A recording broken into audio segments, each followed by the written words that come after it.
हरे कृष्णा। हम श्रीमद् भगवद गीता के 13वें अध्याय प्रकृति, पुरुष तथा चेतना, इसके श्लोक संख्या 23 को आज पढ़ने का प्रयास कर रहे हैं। इस श्लोक में भगवान परमात्मा के विषय में वर्णन कर रहे हैं। ये बहुत सुंदर श्लोक है। उपदृष्टा अनुमंता च उपद्रष्टानुमन्ता च भर्ता भोक्ता महेश्वरः भर्ता भोक्ता महेश्वर परमात्मेति चाप्ययुक्तो परमात्मेति चाप्युयुक्तो देहेऽस्मिन् पुरुषः परः। देहेऽस्मिन् पुरुषः परः।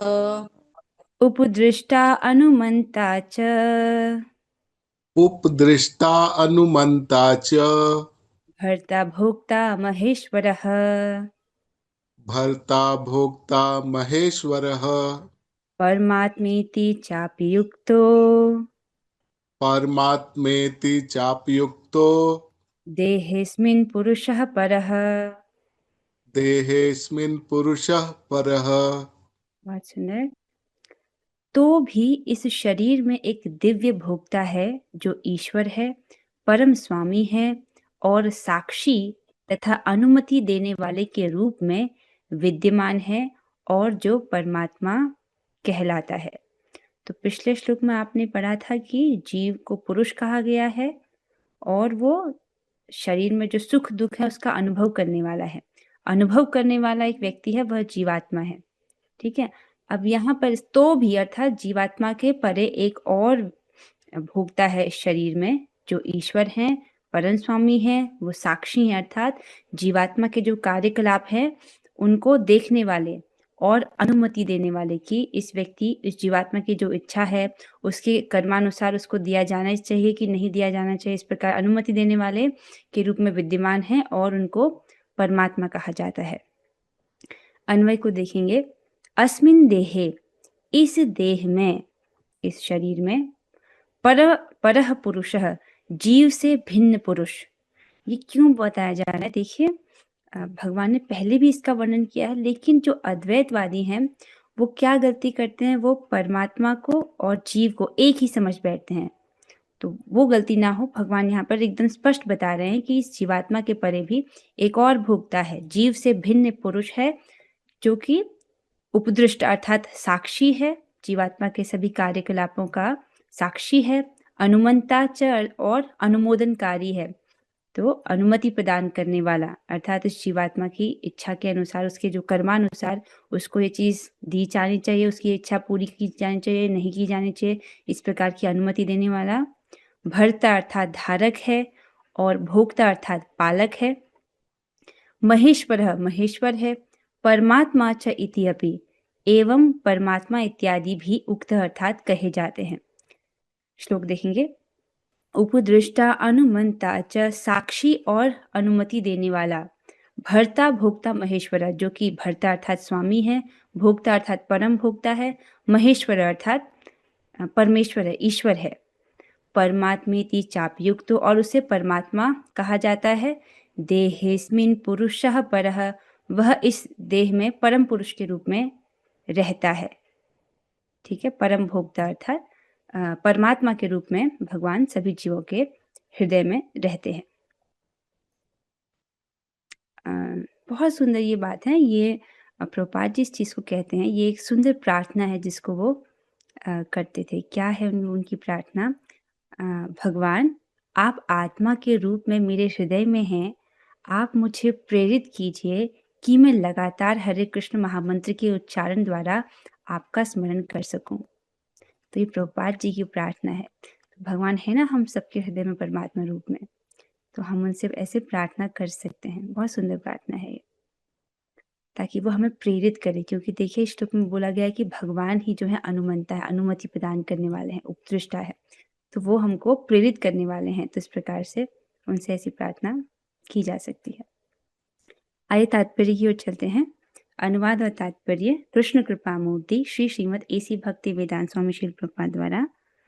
तो प्रभुपाद जी समझा रहे हैं, यहाँ पर कहा गया है कि जीवात्मा के साथ निरंतर रहने वाला परमात्मा परमेश्वर का प्रतिनिधि है, अर्थात जो परमात्मा है वो भगवान के श्वांश अंश हैं, श्वांश विस्तार। उनका नाम क्या है? क्षीरोदक्षाय विष्णु। वह सामान्य जीव नहीं है, ये तो स्पष्ट है। परमात्मा और जीवात्मा कभी एक नहीं हो सकते हैं। समानता किस दृष्टि से है कि परमात्मा भी सच्चिदानंद है और जीवात्मा भी सच्चिदानंद है, लेकिन अंतर कहाँ पर आता है कि जीवात्मा अणु है, बाल के अग्रभाग के 10,000वें हिस्से जितना छोटा, और परमात्मा विभु है, सर्वव्यापी है। ठीक है। चूंकि अद्वैतवादी चिंतक शरीर के ज्ञाता को एक मानते हैं, अद्वैतवादी चिंतक क्या गलती करते हैं? वह समझते हैं कि क्षेत्रज्ञ एक ही है, जीवात्मा। ठीक है। अतएव उनके विचार से परमात्मा तथा जीवात्मा में कोई अंतर नहीं है। इसका स्पष्टीकरण करने के लिए भगवान कहते हैं कि वे प्रत्येक शरीर में परमात्मा रूप में विद्यमान हैं, वे जीवात्मा से भिन्न हैं, वे पर हैं और दिव्य हैं। तो ये स्पष्ट हो रहा है कि क्षेत्रज्ञ एक नहीं है, क्षेत्रज्ञ दो है, जीवात्मा और परमात्मा। इस श्लोक से ये बात और स्पष्ट हो जाती है। ठीक है। जीवात्मा किसी विशेष क्षेत्र कार्यों को भोगता है, जीवात्मा किसी विशेष कार्य क्षेत्र को भोगता है, लेकिन परमात्मा किसी सीमित भोक्ता के रूप में या शारीरिक कर्मों में भाग लेने वाले के रूप में विद्यमान नहीं रहता, अपितु साक्षी, अनुमतिदाता तथा परम भोक्ता के रूप में स्थित रहता है। तो आपने क्या पढ़ा था पिछले श्लोक में कि इस शरीर के द्वारा जो जीवात्मा है वो विषयों का भोग करता है, और शरीर में होने वाले जो सुख दुख है उसका अनुभव करने वाला जीवात्मा है। ठीक है। यहाँ और जो परमात्मा है उसके क्या कार्य है उसको बताया जा रहा है। तो जीवात्मा जो भी शारीरिक कार्य करता है उसमें परमात्मा भाग नहीं लेते हैं, अपितु वो क्या कार्य करते हैं? साक्षी के रूप में रहते हैं। ठीक है। जीवात्मा के कार्यों के केवल आप समझ रहे हैं, अनादिकाल से जीवात्मा जो है इस भौतिक जगत में है, 84 लाख योनियों में भटक रहा है। तो चाहे वो किसी भी योनि में क्यों ना गया हो, परमात्मा उसके हृदय में थे। तो परमात्मा उसके सभी कार्यकलापों के साक्षी हैं, केवल इस जन्म के नहीं, प्रत्येक जन्म के। ठीक है। अनुमति दाता है, तो जीव जो है इच्छा करता है, तो परमात्मा देखते हैं कि इससे कर्मानुसार क्या इसकी इच्छा पूर्ति करनी चाहिए कि नहीं, इस प्रकार से अनुमति प्रदान करने वाले हैं। और परम भोक्ता हैं। ठीक है। परम भोक्ता अर्थात इंजॉयर जीव नहीं है, इंजॉयर भगवान है।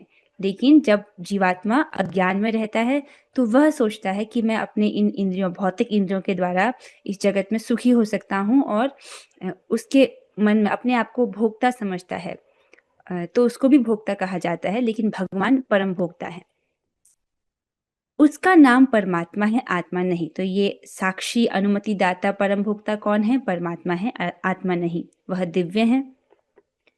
अतः बिल्कुल स्पष्ट है कि आत्मा तथा परमात्मा भिन्न भिन्न है, इसमें तो कोई मुश्किल नहीं है। परमात्मा और आत्मा भिन्न है, अलग अलग है।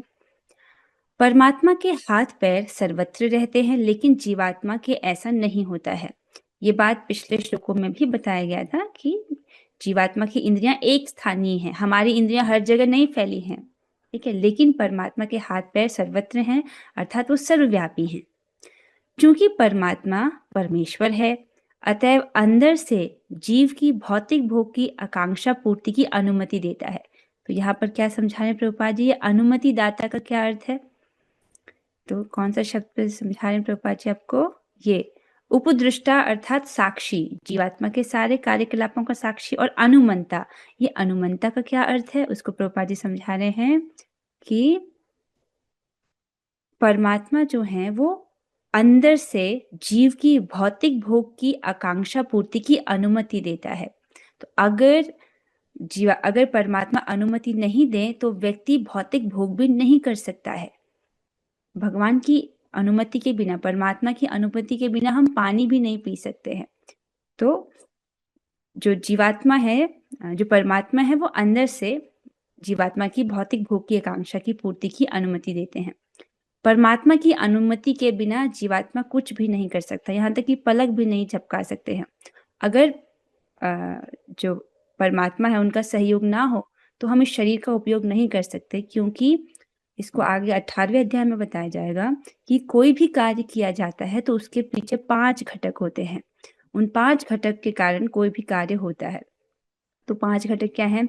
जीवात्मा, शरीर, उसकी इंद्रियां और जीवात्मा का प्रयास, इच्छा प्रयास, और आखिरी है दैव अर्थात परमात्मा। तो ये जब पांचों चीजें होती हैं तब कोई कार्य होता है। तो अगर परमात्मा की अनुमति ना हो तो जीवात्मा यद्यपि शरीर इंद्रियां हैं तो भी वो कुछ नहीं कर पाएगा। इसको समझा जाता है कि जीवात्मा पहले इच्छा करता है, फिर जो है परमात्मा प्राण शक्ति को एक्टिवेट करते हैं, उसके बाद वो अपनी इंद्रियों से कुछ कार्य कर पाता है। जीव भुक्त है और भगवान भोक्ता या पालक हैं। जीव अनंत हैं और भगवान उन सब में मित्र रूप में निवास करते हैं। ये बहुत सुंदर पॉइंट है कि भगवान जो है मित्र रूप में निवास करते हैं। कितना सुंदर है। इसका क्या अर्थ है कि भगवान सबके मित्र हैं। इसको समझिए, भगवान सभी जीवों के मित्र हैं। तो 84 लाख योनियां हैं और ऐसा हम नहीं कह सकते कि भगवान चींटी के मित्र नहीं है, ऐसा हम नहीं बोल सकते, क्योंकि यहाँ पर स्पष्ट बोला जा रहा है कि जीव अनंत हैं और भगवान उन सब में मित्र रूप में निवास करते हैं। और ये कैसे मित्र हैं? जो कभी भी जीव को नहीं छोड़ते, अर्थात चाहे जीवात्मा अपने कर्मों के कारण एक निम्न योनि में क्यों न गिर जाए, लेकिन परमात्मा वहां भी, भगवान उसे वहां भी नहीं छोड़ते, वहां भी उसके साथ वो होते हैं। ठीक है, तो अब इस बात को समझिए, भगवान मित्र हैं तो हम उनसे सहायता मांग सकते हैं। किसी अनजाने व्यक्ति से सहायता मांगने में संकोच होता है, लेकिन जो हमारा मित्र है हम उससे सहायता आसानी से मांग सकते हैं, है ना? और लेकिन व्यक्ति के पास ऐसा सामर्थ्य, ऐसी बुद्धि होनी चाहिए कि वो समझ सके कि सहायता जो है भगवान किस प्रकार से देते हैं। तो जनरली भगवान सहायता के लिए किसी को निमित्त बनाकर करते हैं। किसी को निमित्त बना करके, खुद मोर पंख लगा करके ऐसे नहीं आते भगवान, किसी को निमित्त बना करके सहायता करते हैं। उदाहरण यहाँ पर दिया गया है, जड़ भरत की माँ काली द्वारा रक्षा। तो श्रीमद् भागवतम में ये कथा आती है जड़ भरत की, आप उनको जानते हैं। जड़ भरत अर्थात, पहले आपको याद है भरत महाराज जो अंत समय में हिरण का स्मरण करते हैं, उसके बाद हिरण की योनि मिलती है, फिर उसके बाद उनको जड़ भरत की योनि प्राप्त होती है। याद है आपको? हाँ। तो जड़ भरत की योनि में जब वो जड़ भरत के रूप में होते हैं, तब क्या होता है कि हैं तो वो पूरे बहुत भगवान के बहुत अच्छे भक्त स्वरूप सिद्ध व्यक्ति हैं, ठीक है, लेकिन वो ऐसा व्यवहार करते थे मानो वो मूक हों, गूंगे हों, बोल ना सकते हों और मानो मूर्ख व्यक्ति हों। इस प्रकार से व्यवहार करते थे ताकि सांसारिक लोग उनको पहचान न सके और उनकी भक्ति में अड़चन न आए। एक बार कुछ कालिका माँ के कुछ उपासक होते हैं, रात्रि में उनको पकड़ करके ले जाते हैं, और किस चीज के लिए? बलि के लिए। ठीक है, तो वो जड़ भरत जी को तैयार करते हैं बलि के लिए। कौन? कालिका माँ के उपासक। अब जब ये बात काली माँ को पता चलती है, मतलब वो मूर्ति के रूप में होती हैं, तो उनको पता चलता है कि जो मेरे उपासक हैं वो भगवान के भक्त को लेकर आ रहे हैं बलि के लिए। तो वो, उनको बहुत क्रोध आता है, वो मूर्ति फटती है, मूर्ति से बाहर निकलती है काली माँ, और क्या करती है, वो अपने ही उपासकों को मार डालती हैं और इस प्रकार से जड़ भरत की रक्षा करती है। तब वहां पर जो है टीका में लिखा जाता है कि, टीका में आचार्य बोलते हैं कि इस प्रकार से भगवान ने अपने भक्त की रक्षा की। अब इस पर श्रीधर स्वामी पाद ये प्रश्न उठाते हैं कि अरे, रक्षा तो काली माँ ने किया, तो यहाँ पर ये क्यों बोला जा रहा है कि भगवान ने अपने भक्त की रक्षा की? प्रश्न समझ आ रहा है? रक्षा तो काली माँ करती है, तो फिर भगवान ने कैसे जड़ भरत की रक्षा किया? तो जिसमें आचार्य समझाते हैं कि भगवान सबके हृदय में है, तो काली माँ के हृदय में भी परमात्मा रूप में है और वो उनको प्रेरित करते हैं कि जाओ मेरे भक्त की रक्षा करो। तो इस प्रकार से प्रेरित करने वाले भगवान हैं। तो आप देख रहे हैं, तो इस जीवन में देखने का प्रयास करें कि सहायता आ रही है तो वो भगवान के द्वारा ही आ रही है, क्योंकि भगवान अनुमंता है, अनुमति देने वाले हैं। यदि भगवान अनुमति ना दें तो कोई सहायता नहीं कर सकता है। ठीक है, तो जो भी सहायता हमको प्राप्त हो रही है किसी न किसी प्रकार से, वो भगवान के द्वारा आ रही है, ऐसा देखने का सामर्थ्य व्यक्ति का होना चाहिए। अब यहाँ पर ये बात हो रही है कि भगवान सब में मित्र रूप में निवास करते हैं, उसमें भी भगवान विशेष रूप से भक्तों के मित्र हैं। ठीक है, तो इस भगवान विशेष रूप से भक्तों के मित्र हैं, तो हम भगवान के भक्तों की किस प्रकार से सेवा कर सकते हैं? ताकि भगवान हमसे प्रसन्न हो जाएं, क्योंकि भगवान भक्तों के विशेष रूप से मित्र हैं।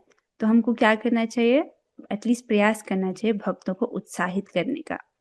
ठीक है, उनके दोषों को नहीं देखना, आप जो गुण उनको देख रहे हैं उसकी सराहना कर सकते हैं, उनको उत्साहित करने का प्रयास कर सकते हैं। ये एक बहुत अच्छी सेवा है जिससे भगवान प्रसन्न होते हैं।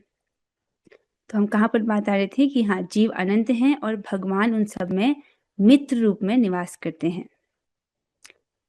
अब आगे बहुत महत्वपूर्ण बातें हैं, ध्यान से सुनिएगा। तथ्य यह है कि प्रत्येक जीव परमेश्वर का नित्य अंश है और दोनों मित्र रूप में घनिष्ठता पूर्वक संबंधित हैं, और भगवान बहुत अच्छे मित्र हैं। क्या बोल रहे हैं कि बड़े जो जीवात्मा है और परमात्मा, कैसे उनकी मित्रता है, अत्यंत घनिष्ठता पूर्वक संबंध है। आप समझ रहे हैं, एक ऐसा मित्र, जैसे इस जन्म में अगर आपका जो सबसे अच्छा मित्र भी होगा तो आपको कितने लंबे समय तक, मान लीजिए कोई बचपन का दोस्त भी है तो आपको कितने समय तक जानता है। हो सकता है किसी की आयु अगर 20 साल की हो तो बचपन का दोस्त हो तो ज्यादा से ज्यादा वो 20 साल का होगा, है ना। लेकिन एक ऐसा मित्र जो अनादिकाल से आपके साथ है, वो तो आपको बहुत अच्छे से जानता होगा ना, आपके स्वभाव को, आपके गुणों को, आपकी इच्छाओं को सब अच्छे से जानते हैं। तो भगवान जो है मित्र रूप में रहते हैं और जीवात्मा के साथ उनका घनिष्ठता पूर्वक संबंध है। अब समझा रहे हैं, देखिए, लेकिन जीव में परमेश्वर के आदेश को अस्वीकार करने की, प्रकृति पर प्रभुत्व जताने के उद्देश्य से स्वतंत्रता पूर्वक कर्म करने की प्रवृत्ति पाई जाती है। और ऐसी प्रवृत्ति कौन से जीव में होती है? बद्ध जीव में। कैसी प्रवृत्ति है? परमात्मा का जो आदेश है, अर्थात परमात्मा एक चीज के लिए प्रेरित कर रहे हैं हृदय में, लेकिन जीवात्मा के पास क्या है? उस आदेश को अस्वीकार करने की प्रवृत्ति है। जैसे मानो भगवान किसी को जप करने के लिए प्रेरित कर रहे हैं तो, और जीवात्मा कह रहा है नहीं मेरा मन नहीं कर रहा, तो क्या हुआ? ये उस चीज को अस्वीकार करने की प्रकृति। ठीक है, लेकिन अगर आप देख रहे हो, आपको अगर भगवान नियमित रूप से जप करने के लिए प्रेरित कर रहे हैं और आपको नियमित रूप से कथा श्रवण करने के लिए प्रेरित कर रहे हैं, प्रसाद खाने के लिए प्रेरित कर रहे हैं, तो आपको दिख रहा है ये भगवान का प्रेम है और वो अपना प्रेम दिखा रहे हैं और आपके लिए उन्होंने योजना बनाई है कैसे वो आपको अपने पास लेकर आएंगे। तो ये सब उनकी योजना का हिस्सा है। हाँ, तो बात क्या थी कि जो बद्ध जीव है उसमें ऐसी प्रवृत्ति पाई जाती है कि वो परमेश्वर के आदेश को अस्वीकार करे, और कैसी प्रवृत्ति है? प्रकृति पर प्रभुत्व जताने के उद्देश्य से वो सोचता है कि मैं इन इंद्रियों के द्वारा सुखी, इन इंद्रियों के द्वारा विषयों का भोग करके सुखी हो सकता हूँ, ऐसी भ्रांत धारणा उसके मन में होती है। इस प्रकार से स्वतंत्रता पूर्वक कर्म करने की प्रवृत्ति बद्ध जीव में पाई जाती है। चूंकि उसमें यह प्रवृत्ति होती है, अतः वह परमेश्वर की तटस्था शक्ति कहलाता है। समझ आ रहा है? तो तटस्था शक्ति के पास हमेशा ये चुनाव होता है कि वो भगवान की बहिरंगा शक्ति का आश्रय ले या भगवान की अंतरंगा शक्ति का आश्रय ले। अंतरंगा शक्ति किस चीज के लिए प्रेरित करेगी? भगवान की सेवा के लिए प्रेरित करेगी। तुम भगवान का नाम जप करो, भगवान के भक्तों की संगति में जाओ, चलो क्लास के लिए चलते हैं, अच्छा अभी सुबह हो गई है मैं जप करूंगी। ये सब अंतरंगा शक्ति के द्वारा प्रोत्साहन है भक्ति के लिए। प्रसाद ही खाना है मुझे ध्यान रखना है कि कहीं मैं कुछ ऐसा ना खाऊं जो भगवान को अर्पित ना हो। तो इस प्रकार से जो अंतरंगा शक्ति हमको भगवान की सेवा के लिए प्रेरित करती है, और बहिरंगा शक्ति क्या है? जो इंद्रिय तृप्ति के लिए प्रेरित करती है कि अच्छा एक बार मैं अगर सिनेमा हॉल में पिक्चर देखने चले जाऊं तो उससे दिक्कत क्या है, एक दिन से क्या फर्क पड़ जाएगा। ये सब बहिरंगा माया की, जो माया है उसका प्रीचिंग है। एक दिन क्लास नहीं अटेंड करूं तो क्या हो जाएगा? ये सब माया के काम है, समझ रहे हो? तो तटस्था शक्ति है जीवात्मा, उसके पास हमेशा ये चुनाव है कि भगवान की सेवा करे या अपने इंद्रियों की सेवा करे, इंद्रिय तृप्ति करे। और बुद्धिमान व्यक्ति जो है समझता है कि उसको अपनी इंद्रियों को भगवान की सेवा के लिए प्रयोग करना चाहिए। आगे चलेंगे। जीव या तो भौतिक शक्ति में या आध्यात्मिक शक्ति में स्थित हो सकता है। तो तटस्था का मतलब, तट का मतलब समझते हो? बॉर्डर। तो वो या तो भौतिक शक्ति में या आध्यात्मिक शक्ति में स्थित हो सकता है। जब वह भौतिक शक्ति द्वारा बद्ध रहता है तब तक, क्षमा कीजिएगा, जब तक वह भौतिक शक्ति द्वारा बद्ध रहता है तब तक परमेश्वर मित्र रूप में परमात्मा की तरह उसके भीतर रहते हैं, जिससे उसे आध्यात्मिक शक्ति में वापस ले जा सकें। आपको दिख रहा है परमात्मा जी का मोटिव, परमात्मा जी का उद्देश्य क्या है जीवात्मा के हृदय में रहने का, वो समझ रहे हैं कि इसने मेरी आज्ञा का पालन नहीं किया है, मतलब मेरे आदेश को अस्वीकार किया है और इसने भौतिक जो बहिरंगा शक्ति है उसमें रहने का निर्णय लिया है। तो इस प्रकार से वो भौतिक शक्ति के द्वारा बद्ध हो गया है। तो परमात्मा जी का मोटिवेशन क्या है कि उसको वो आध्यात्मिक शक्ति में वापस लेकर आना चाहते हैं। तो इसलिए बार-बार जीवात्मा को प्रेरित करते हैं। समझ रहे हैं? जब तक वह भौतिक शक्ति द्वारा बद्ध रहता है, तब तक परमेश्वर मित्र रूप में परमात्मा की तरह उसके भीतर रहते हैं, जिससे उसे आध्यात्मिक शक्ति में वापस ले जा सकें। अब ये बहुत महत्वपूर्ण आ रहा है, भगवान उसे आध्यात्मिक शक्ति में वापस ले जाने के लिए सदैव उत्सुक रहते हैं, क्योंकि भगवान जान रहे हैं जीवात्मा इस प्रकार से इस भौतिक जगत में सुखी नहीं है, इस भौतिक जगत में दुख ही है। भगवान इसको जानते हैं और वो हमेशा उत्सुक रहते हैं अपने जीव को अपने पास ले जाने के लिए, उसको आध्यात्मिक शक्ति में वापस ले जाने के लिए। तो आप समझ रहे हैं, भगवान कभी भी जीव को रिजेक्ट नहीं करते हैं। कोई सोचे कि मुझसे इतनी बड़ी गलती हो गई कि अब तो भगवान मुझे स्वीकार नहीं करेंगे, ऐसा नहीं है। देखो प्रभुपाद जी क्या कहते हैं, भगवान हमेशा ही उसको आध्यात्मिक शक्ति में वापस ले जाने के लिए उत्सुक उत्कंठित रहते हैं, लेकिन अपनी अल्प स्वतंत्रता के कारण जीव निरंतर आध्यात्मिक प्रकाश की संगति ठुकराता है। ठीक है, तो जीवात्मा के पास भगवान ने स्वतंत्रता दी है, थोड़ी सी स्वतंत्रता दी है, उस स्वतंत्रता का वो दुरुपयोग करता है। अगर सदुपयोग क्या होगा कि वो आध्यात्मिक प्रकाश की संगति में रहे, भगवान की अंतरंगा शक्ति के आश्रय में रहे, भगवान की सेवा करे, लेकिन वो उसका दुरुपयोग करते हुए क्या करता है, भगवान की बहिरंगा शक्ति का आश्रय लेता है, इंद्रिय तृप्ति के का चुनाव करता है। तो इस प्रकार से भगवान की आध्यात्मिक प्रकाश की संगति को ठुकराता रहता है।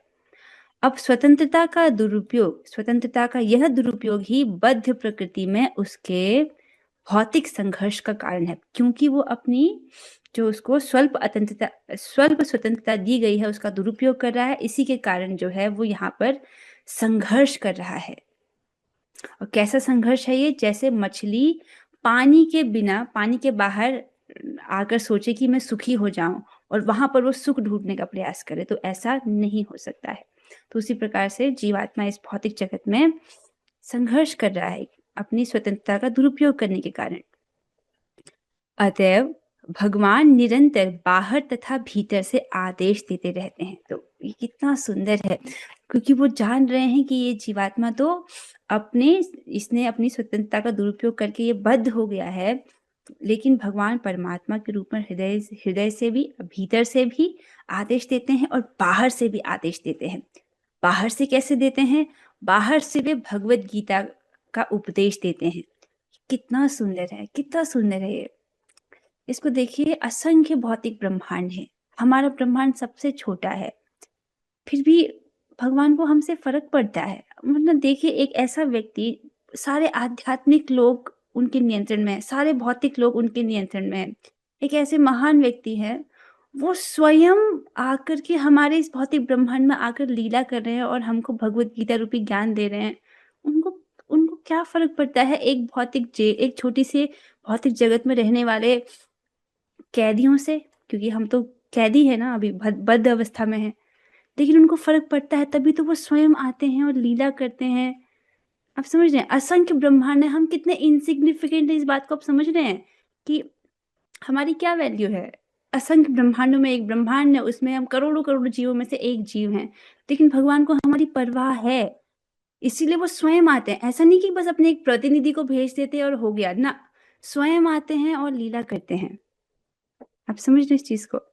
तो बाहर से वे भगवत गीता का उपदेश देते हैं और भीतर से वे जीव को यह विश्वास दिलाते हैं कि भौतिक क्षेत्र में उसके कार्यकलाप वास्तविक सुख के लिए अनुकूल नहीं है, और भीतर से अर्थात परमात्मा के रूप में भगवान उसको ये विश्वास दिलाते हैं। क्या विश्वास दिलाते हैं, कि वो इस भौतिक जगत में जो भी सुख ढूंढने का प्रयास कर रहा है अपने कार्यकलापों के द्वारा, वह उसके वास्तविक सुख के अनुकूल नहीं है, उस प्रकार से उसको सुख की प्राप्ति नहीं हो सकती है, ऐसा उसको विश्वास दिलाते हैं। उनका वचन है, इसे त्याग दो और मेरे प्रति श्रद्धा करो, तभी तुम सुखी होगे। अर्थात ये जो तुम्हारा बहिर्मुख होकर के संघर्ष है इस भौतिक जगत में सुखी रहने का, इस प्रयास को तुम त्याग दो, मेरे प्रति श्रद्धा करो, तभी तुम सुखी होगे। इस प्रकार जो बुद्धिमान व्यक्ति परमात्मा में अथवा भगवान में श्रद्धा रखता है, वह सच्चिदानंदमय जीवन की ओर प्रगति करने लगता है। अर्थात ये बहुत आवश्यक है कि हम भगवत गीता सुने, ठीक है? तो भगवत गीता सुनते हैं, लेकिन भीतर से भगवान कैसे हमारी सहायता करते हैं, हमको श्रद्धा प्रदान करें कि ये बातें एकदम सत्य है। देखिए, इस जगत में हम बहुत सारी बातें सुनते हैं, पर ऐसा तो नहीं कि उस एकदम सुन लिया तो उसको हमने अपने जीवन में स्वीकार कर लिया है। उसमें श्रद्धा भी तो होनी चाहिए। जब श्रद्धा होती है व्यक्ति तभी उसको करता है, ठीक है? तो भगवान हम भगवान की बातें सुन रहे हैं, तो भगवान हृदय से हमको ये श्रद्धा प्रदान करती है कि ये बातें सत्य हैं। तो जिसके अनुरूप व्यक्ति फिर उसको अपने जीवन में उतारता है, उसको उसी अनुसार वो अपने जीवन को ढालता है। तो यहाँ पर कह रहे हैं कि इस प्रकार जो बुद्धिमान व्यक्ति परमात्मा में अथवा भगवान में श्रद्धा रखता है, वह सच्चिदानंदमय जीवन की ओर प्रगति करने लगता है। तो जो जिस प्रकार से परमात्मा जी प्रेरित कर रहे हैं, उस प्रकार से कार्य करता है जीवात्मा, तो वो सच्चिदानंदमय जीवन की ओर प्रगति करता है और इस भौतिक बंधनों से मुक्त होता है। अब सच्चिदानंदमय जीवन की ओर प्रगति करने का सबसे सरल तरीका क्या है? अगर हमको सच्चिदानंदमय जीवन चाहिए, ये बद्ध जीवन नहीं चाहिए, सबसे सरल तरीका क्या है? हम नित्य हरे कृष्ण महामंत्र का जप करें, ठीक है? और इस संबंध में एक छोटी सी अनाउंसमेंट है। यदि आप प्रातः काल ब्रह्म मुहूर्त में उठकर उत्साहित भक्तों की संगति में जप करना चाहते हैं, तो आप जप जिम से जुड़ने के लिए सादर निमंत्रित हैं। देखिए, एक कुछ लोग तो इस चीज़ को जानते ही हैं कि एक जप जिम वाला ग्रुप है, जहाँ पर भक्त आकर जो है नियमित रूप से जप करते हैं। लेकिन कुछ भक्त हैं शायद जिनको इस विषय में पता ना हो, तो आपकी सूचना के लिए बता दूँ, ये बहुत अच्छा ग्रुप है, जिसमें आपको अगर आप 3 बजे भी जॉइन करते हो तो भी आपको भक्त मिल जाएँगे। अगर आप समझ रहे हो, बहुत उत्साहित भक्त हैं। आज सुबह मैंने 3:30 बजे जॉइन किया, तो मुझसे पहले 41 भक्त ऑलरेडी बैठकर अच्छे से जप कर रहे थे। समझ रहे हो, एक दिन मैंने 3 बजे जॉइन किया, तब उस दिन 31 लोग ऑलरेडी बैठकर जप कर रहे थे। तो बहुत उत्साहित भक्त हैं और आप जो है इस सुविधा का लाभ उठा सकते हो कि प्रतिदिन आकर के जॉइन कर सकते हो अपनी इच्छानुसार। अगर आप 3 बजे नहीं आ पाते हो, 3:30 बजे नहीं आ पाते हो, आप 4 बजे आ जाओ। 3 बजे आना तो मेरे लिए भी मुश्किल होता है, मैं प्रयास करती हूँ कि 3:30 बजे आ पाऊँ, और ठाकुर जी की इतनी दया है कि उनकी कृपा से ऐसा आजकल हो पा रहा है। हाँ, पंकज प्रभु कह रहे हैं कि मुझे जॉइन करना है। ठीक है प्रभु जी, मैं जो है क्लास के बाद जो है आपको लिंक भेजती हूँ। बहुत सुंदर, बहुत उत्साहित भक्त हैं उसमें। श्रीमान शुभ कृष्ण दास प्रभु जी सबको बहुत उत्साहित करते हैं, तो उधर आप आने के लिए आमंत्रित हैं। हरे कृष्णा कृष्ण कृष्ण हरे राम हरे कृष्णा कृष्ण कृष्ण हरे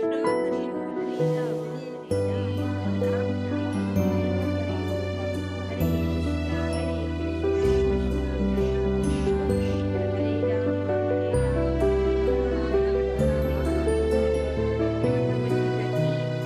जय जय श्री प्रभुपाद की जय जय रामाचार्य श्री हरिदास ठाकुर की जय धाम वृंदावन की जय जय जय श्री राधे निताय गौर प्रेमानंदे हरि हरि बोल। थैंक यू माता जी।